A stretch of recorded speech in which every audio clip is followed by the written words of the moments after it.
Technique गुरु में आपका स्वागत है। एफएमएसएच सब्जेक्ट में measurement of flowing fluid unit से आज के इस लेक्चर में flow equation of venturi meter के बारे में बात करेंगे।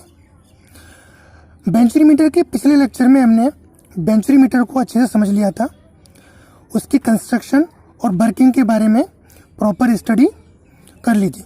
तो आज के इस लेक्चर में हम flow equation of venturi meter determine करेंगे तथा ये जानने की कोशिश करेंगे कि फ्लो इक्वेशन से वॉल्यूमेट्रिक फ्लो रेट कैसे ज्ञात किया जाता है। अब बात इसमें आ रही है वॉल्यूमेट्रिक फ्लो रेट की। तो पहले वॉल्यूमेट्रिक फ्लो रेट को जान लेते हैं। एक्चुअल में वॉल्यूमेट्रिक फ्लो रेट क्या होता है? Fluid volume passes per unit time, मतलब यूनिट समय में फ्लूइड का कितना वॉल्यूम पास हो रहा है, मतलब पाइपलाइन में, तो निश्चित समय में फ्लूइड का पास हुआ वॉल्यूम। ठीक है, और इसको मैं Q से डिनोट कर रहा हूं। तो क्या निकलेगा? Q equal to volume upon time. ठीक है, अब इसको एक एग्जांपल से समझते हैं। जैसे कि मेरे पास एक कॉमन नल का एग्जांपल है और नल में पानी बाहर निकल रहा है और उसको हम किसी एक टैंक में इकट्ठा कर रहे हैं। तो अगर हम ये जानने की कोशिश करें कि वो जो नल से जो पानी निकल रहा है उसका वॉल्यूमेट्रिक फ्लो रेट क्या होगा, ठीक है, तो हम सिंपल क्या करेंगे, घड़ी लेंगे और घड़ी में 1 मिनट का समय तक ये देखते रहेंगे कि 1 मिनट के समय में टैंक में कितना पानी निकला। ठीक है, मान लिया कि वो 2 लीटर निकला। ठीक है, तो अब आपका डिस्चार्ज मतलब वॉल्यूमेट्रिक फ्लो रेट कितना हो जाएगा?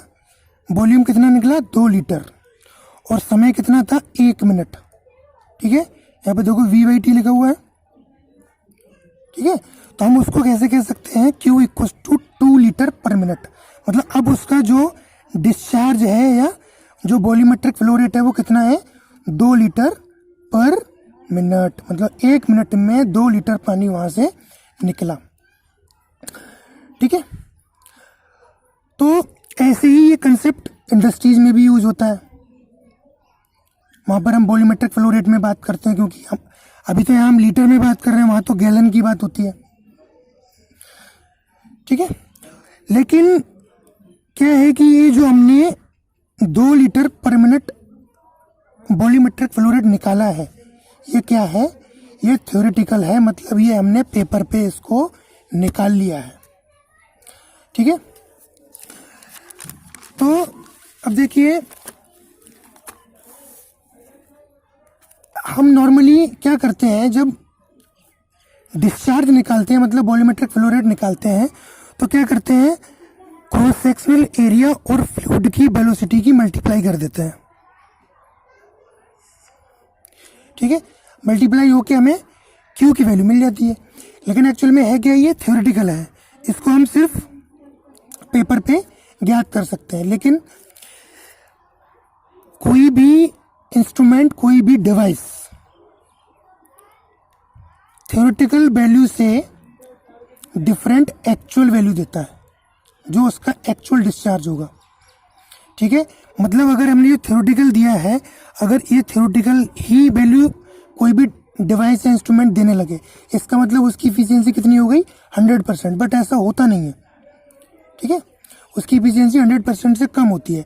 इसलिए हम क्या करते हैं, जो उसका एक्चुअल डिस्चार्ज निकलता है, जो हमें प्रैक्टिकल तौर पे मिलता है, वो क्या होता है, इसमें एक टर्म होता है कोफिशिएंट ऑफ डिस्चार्ज, उसको हमें मल्टीप्लाई करना पड़ता है थ्योरेटिकल डिस्चार्ज में। ठीक है, तो हम कैसे बोल सकते हैं इसको? Q एक्चुअल बराबर coefficient of discharge into Q theoretical. ठीक है, तो पहले हम जो वैल्यूज हमारे पास है, क्रॉस सेक्शनल एरिया और वेलोसिटी ऑफ फ्लूइड, ठीक है, इन वैल्यूज से हम थ्योरेटिकल वैल्यू निकाल लेंगे, उसकी थ्योरेटिकल डिस्चार्ज निकाल लेंगे। उसके बाद हम क्या करेंगे, उसमें मल्टीप्लाई करेंगे किसका?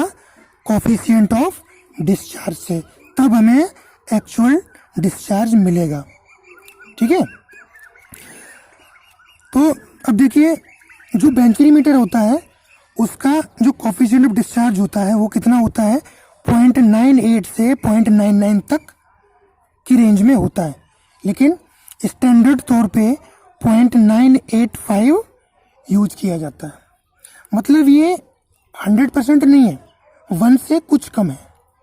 ठीक है, अब आप समझ रहे होंगे कि कितनी एक्यूरेसी देता है ये।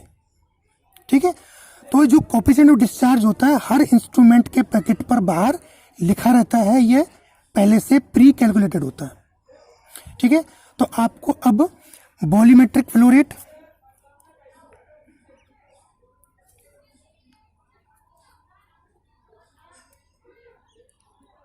ठीक है, और जो क्यू एक्चुअल है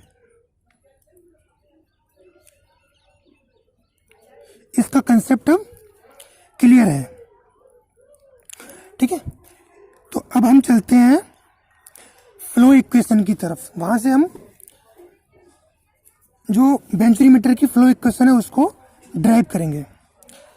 तो इसको सिंपल से हम क्या करते हैं, बेंचोमीटर बना लेते हैं रफली।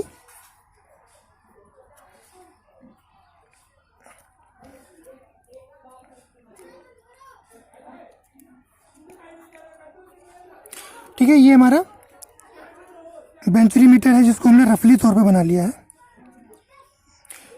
पिछले लेक्चर में इसकी एक्चुअल कंस्ट्रक्शन देख सकते हैं आप कि कैसा होता है। ठीक है, तो इसमें जो थ्रोट सेक्शन है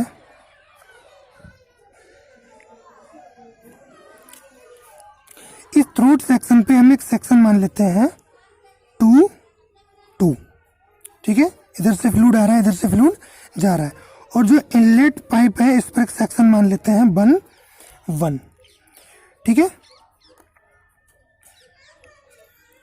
अब इसके प्रिंसिपल के अनुसार अगर देखा जाए तो क्या होगा, थ्रोट में एरिया कम है तो यहाँ पर फ्लूइड की वेलोसिटी बढ़ेगी और यहाँ पर प्रेशर ड्रॉप होगा। लेकिन जो सेक्शन 1 है मतलब इनलेट पाइप है, यहाँ पर फ्लूइड की वेलोसिटी कम है लेकिन प्रेशर ज़्यादा है। ठीक है, तो इसको हम एक यूट्यूब मैनोमीटर से कनेक्ट कर देते हैं। ठीक है, यहाँ से हमें डिफरेंस मिलेगा, माना इधर P1 है प्रेशर और वेलोसिटी V1 है, और इस सेक्शन पर प्रेशर P2 वेलोसिटी V2। ठीक है, तो अब जो डिफरेंस मिलेगा आपको वो क्या मिलेगा, P1 माइनस P2 क्या कह देंगे, डेल्टा P।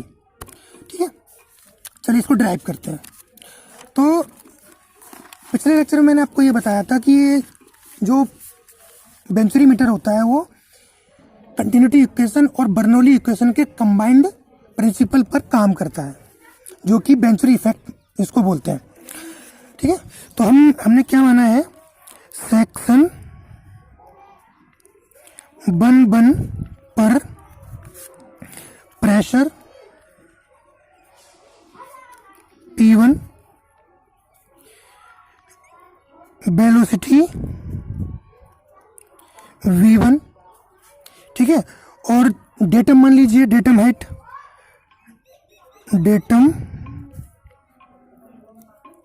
Height, Z1। ठीक है, और हमें एक चीज की और जरूरत पड़ेगी, जो सेक्शन 1 पर जो इनलेट पाइप है उसका एरिया, उसको मान लिया हमने A, और इसका डायमीटर भी हमने कितना मान लिया, D। ठीक है, इनलेट पाइप का डाया। ऐसे ही सेक्शन 2 पर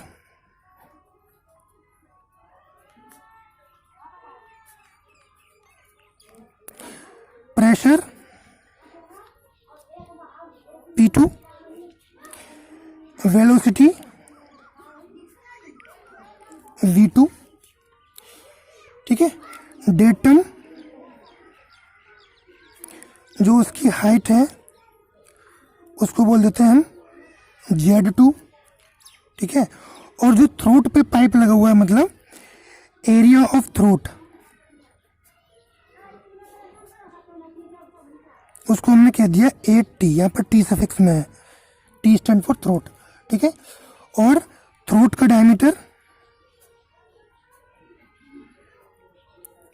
डी टी, ठीक है। हमारे पास टूल्स आ गए। अब हम क्या करेंगे, सेक्शन बन और टू के बीच में बर्नौली इक्वेशन लगाने पर, तो देखिए सेक्शन बन पर pressure P1 upon rho g plus V1 square upon 2G plus Z1, ठीक है। और इधर P2 upon rho g plus V2 square upon 2G plus Z2, ठीक है। तो एक बार इधर देख लीजिए आप, इसकी सेंटर लाइन से हमने क्या किया है, डेटम लाइन को मान लिया है, ठीक है। माना ये डेटम मतलब ये आपकी ज़मीन है, यहाँ से हम इसकी हेड देख रहे हैं या जितनी ऊंचाई से रखा हुआ है, तो ये Z1 और ये Z2 दोनों सेम है, तो उधर हम उसको कैंसिल आउट कर देंगे, ठीक है। तो यहाँ पर हम लिख लेंगे Z1 इक्वल टू Z2।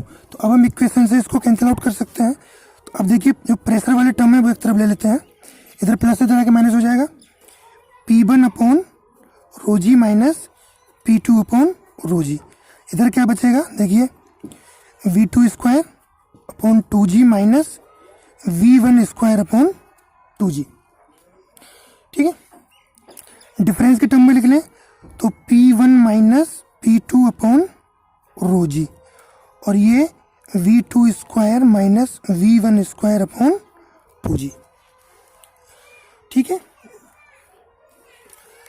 इसको कह देते हैं हम इक्वेशन नंबर 1, ठीक है।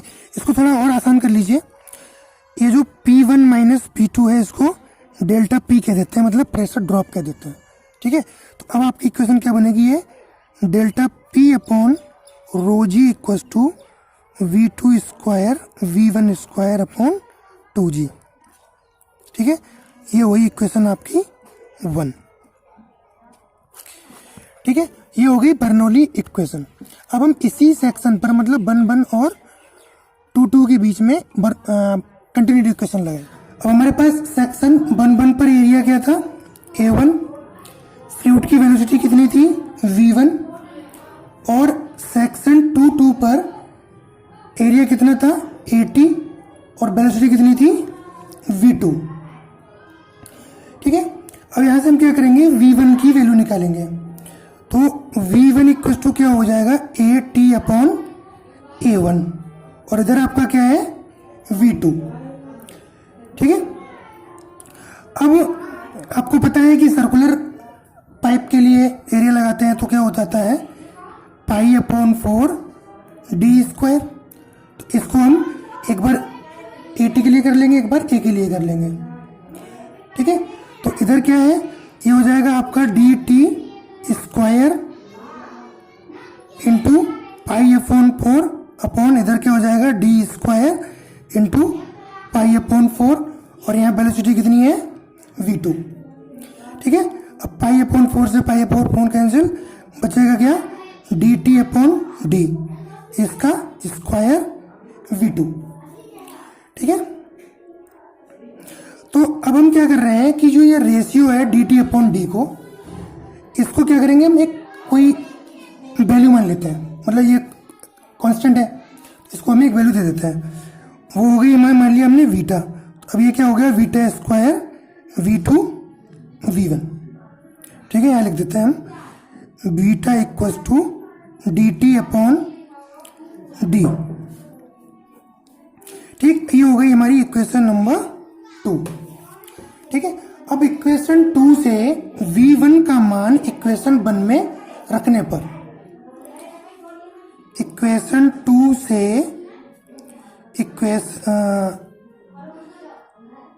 V1 का मान इक्वेशन 1 में रखने पर। अब हमारी वन इक्वेशन क्या थी, delta P upon rho g equals to V2 square minus, अब देखिए V1 की जगह क्या आ रहा है ये, तो वीटा स्क्वायर V2 का होल स्क्वायर अपॉन 2G। ठीक है, रख दी। अब देखिए यहाँ से इसकी पावर तो हो जाएगी 4 और इसका हो जाएगा स्क्वायर, तो दोनों को हम कॉमन ले सकते हैं।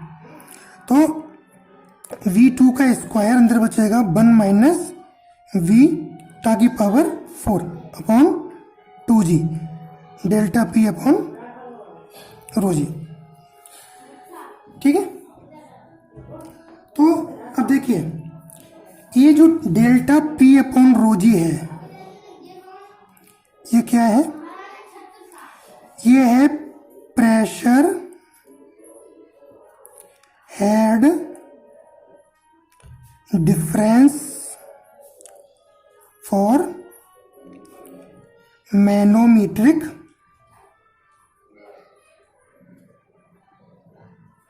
फ्लूइड।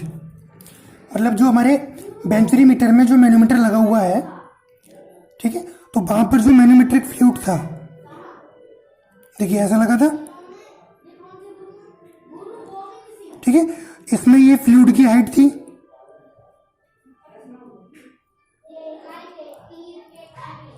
ये इसका डिफरेंस है। तो यहां पर हमने देखा था P1 और इधर देखा था P2, तो ये इसको हमें बताया किसने था, मैनोमेट्रिक फ्लूइड ने। तो इसको हमने मैनोमेट्रिक फ्लूइड के रेस्पेक्ट में लिया हुआ है, तो इसलिए हमने इसको बोल दिया डेल्टा P अपॉन रो जी को क्या बोला, pressure head difference for manometric fluid.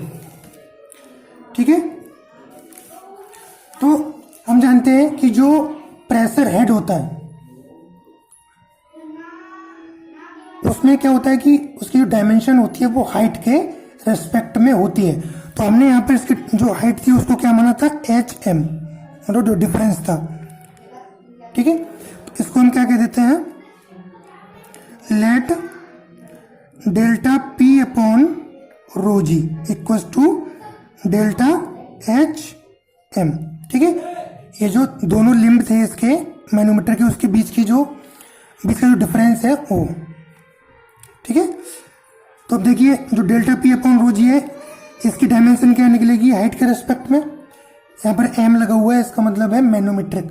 ठीक है, H मतलब हाइट का डिफरेंस। ठीक है, तो अब मैं जो आपने ये माना है, इसको आप इक्वेशन नंबर मान लीजिए ये 3 आई थी आपकी। ठीक है, अब इक्वेशन 3 में ये वाली जो वैल्यू पुट करेंगे, ठीक है, इक्वेशन 3 में delta P upon rho g equals to delta HM put करने पर, अब देख लीजिए आप,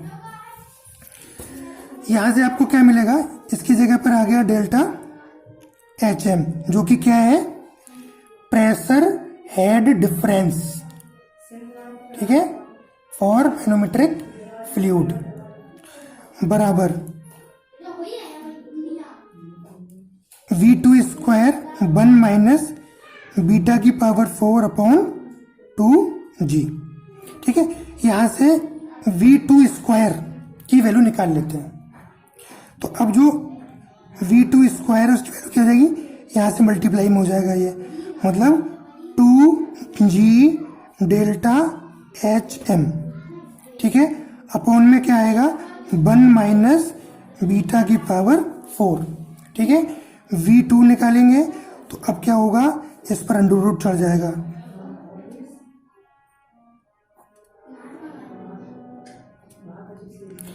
ठीक है, इसको कह दीजिए आप इक्वेशन नंबर 4। अब देखिए जो थ्रोट एंड था आपका, मतलब थ्रोट वाला सेक्शन था बेंचुरी मीटर का, उस पे हमें वेलोसिटी मिल गई किसकी, फ्लूइड की, V2 वही तो मानी थी। ठीक है, ये कहाँ पे निकली है, थ्रोट पर।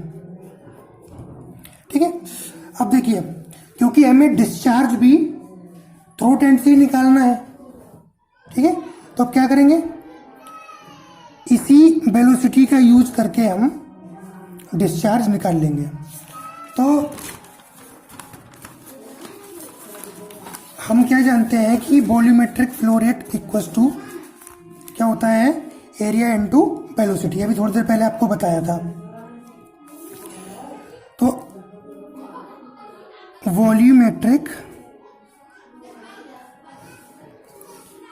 फ्लो रेट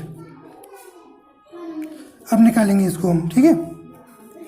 हम क्या जानते हैं, Q equals to A into v. अब वहां देखिए, आप जो थ्रोट एंड था वहां पर एरिया 80 था और वेलोसिटी कितनी थी, v2 थी, ठीक है। अब हमने इक्वेशन 4 में v2 की वैल्यू निकाली थी, वो यहां लगा देंगे। तो Q equals to a t into क्या निकला था ये, under root 2g delta H m upon 1 minus beta की पावर 4, ठीक है।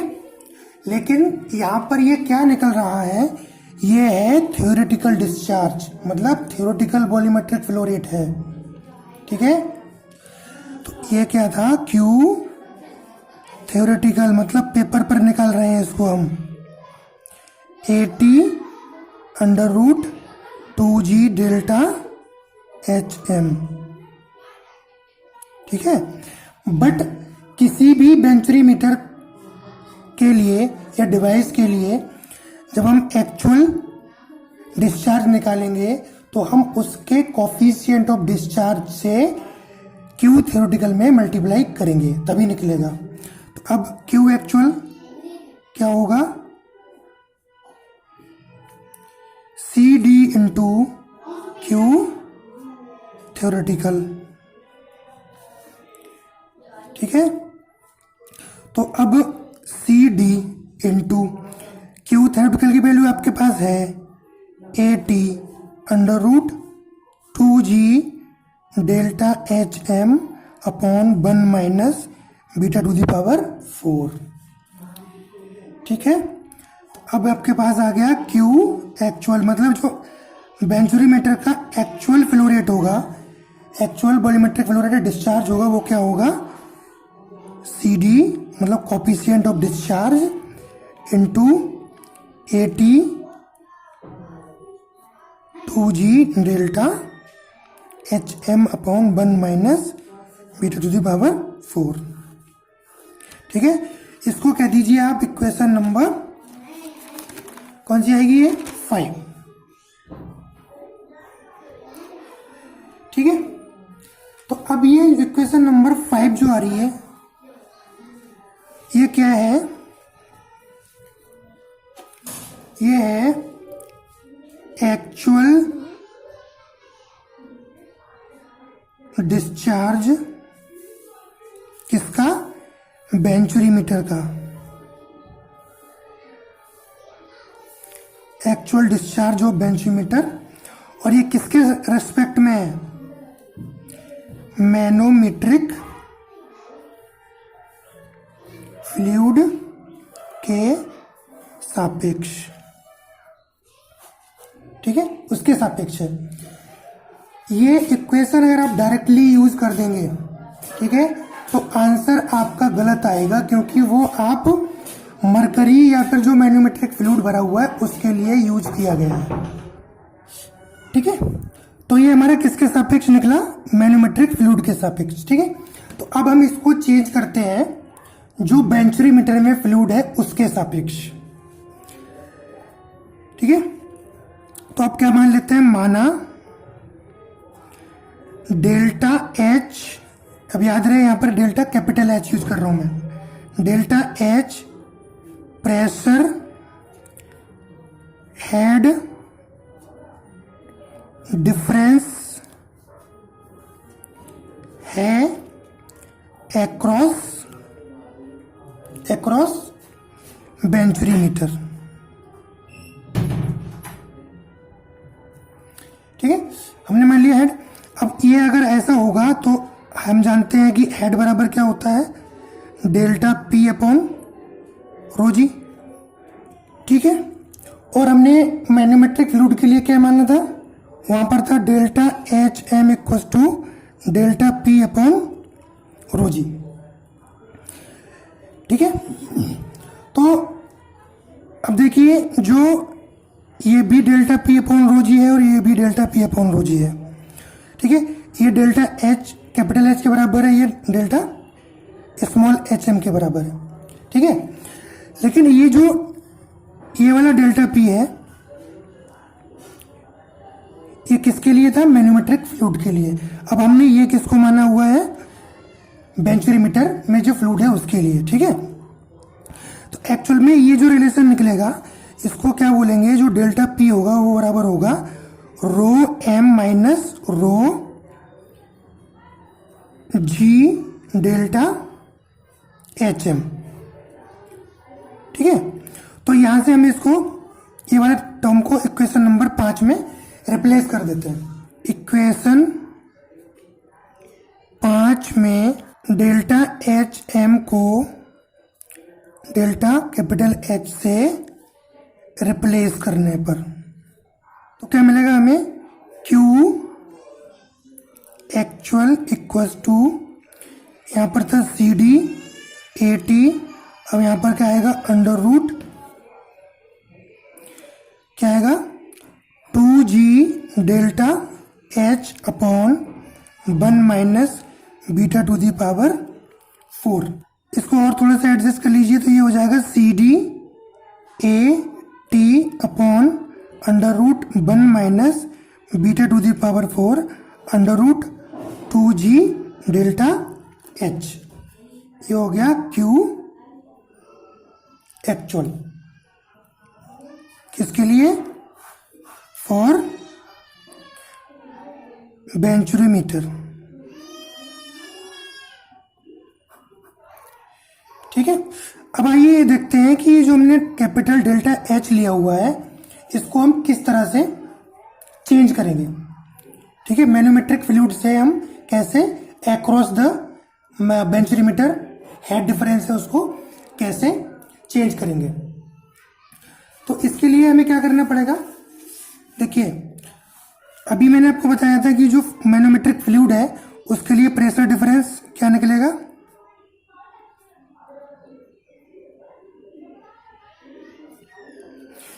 P1 minus P2 equals to, क्या लिया था हमने, रो एम माइनस रो, मतलब जो डेंसिटी डिफरेंस होगा मैन्योमेट्रिक फ्लूइड और बेंचोमीट्रिक फ्लूइड दोनों का, जी डेल्टा एच। ठीक है, ये आपका हो गया प्रेशर डिफरेंस। ठीक है, ये किसका डिफरेंस है, density difference of manometric fluid and venturimeter fluid.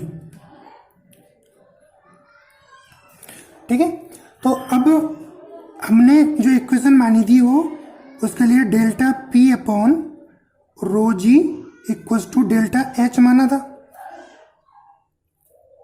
ठीक है, तो यहां से डेल्टा पी क्या निकलेगा, रो जी डेल्टा एच, वो भी कैपिटल। ठीक है, तो इधर से हमें एक प्रेशर डिफरेंस ये मिल रहा है, इधर से ये मिल रहा है, दोनों को इक्वेट कर दे तो क्या मिलेगा, rho g delta H equals to rho M minus rho g delta H M.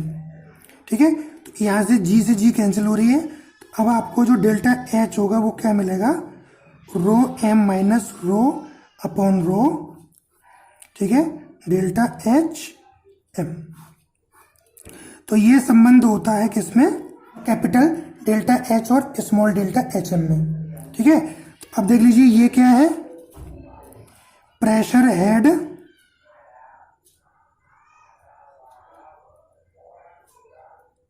Difference across venturi meter, across venturi meter. और ये क्या है, pressure head difference for manometer. ठीक है, तो हमने जो मैनोमीटर प्रेशर हेड डिफरेंस था उसको अब किस में चेंज कर दिया हमने, प्रेशर हेड डिफरेंस ऑफ बेंचुरीमीटर। ठीक है, तो जो आपका क्यू एक्चुअल निकलता है इधर से, ये वाला इक्वेशन नंबर 5 में, इसको जब आप रिप्लेस करेंगे किसमें, डेल्टा कैपिटल एच एम में। ठीक है, तो उसको हम कौन सी इक्वेशन से करेंगे, इस वाले रिलेशन से करेंगे। ठीक है, उसके बाद ही आप उसको यहां पुट कर सकते हैं, तब आपका आंसर करेक्ट आएगा। ठीक है, तो आई थिंक ये डेरिवेशन आपको क्लियर है। मीटर की जो लिमिटेशंस होती हैं और जो एडवांटेज रहते हैं वो पिछले लेक्चर में मैंने ऐड कर दिए थे, एक बार मैं आपको और बता देता हूं।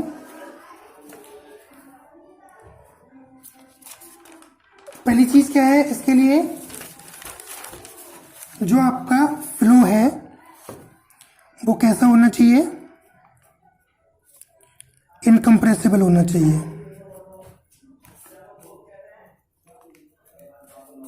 ठीक है, क्या होना चाहिए, इनकम्प्रेसिबल होना चाहिए। दूसरा, फ्लूइड बेंचुरीमीटर में पूरा भरकर चलना चाहिए। ठीक है, अगर वो पूरा भरकर नहीं चलेगा तो प्रॉपर आपको प्रेशर ड्रॉप नहीं मिलेगा। पूरा भरने का मतलब है कि जो उसकी कंस्ट्रक्शन है, ठीक है, पूरा फुल होके चलना चाहिए ऐसा। ठीक है, तीसरी इसकी लिमिटेशन है कि जो फ्लूइड का वेपर प्रेशर है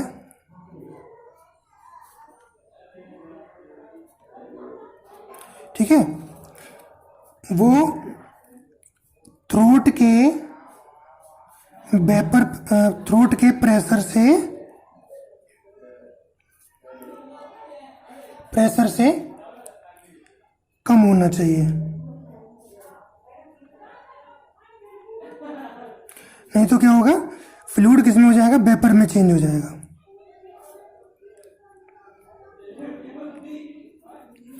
ठीक है, ये लिमिटेशन हो गई इसकी। तो एडवांटेज क्या है, इसका एडवांटेज ये है कि ये हाई एक्यूरेसी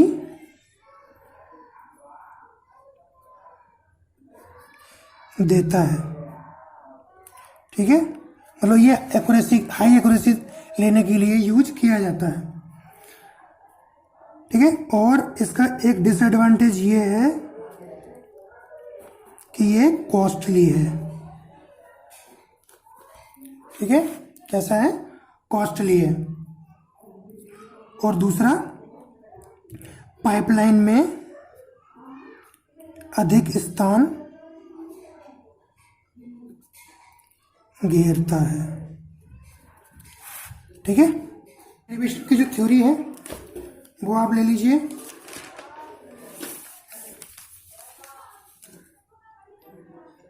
इसको प्रॉपर नोट करके आप नोट्स बना लें इसके।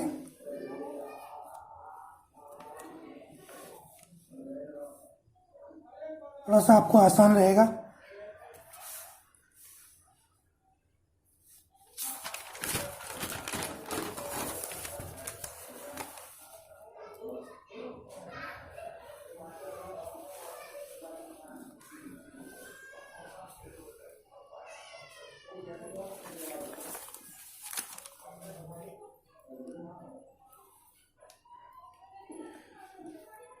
तो आज के लेक्चर में इतना ही। नेक्स्ट लेक्चर में मिलते हैं ऑरिफाइज मीटर के साथ। तब तक के लिए धन्यवाद। खुश रहें, आबाद रहें, पढ़ाई करते रहें।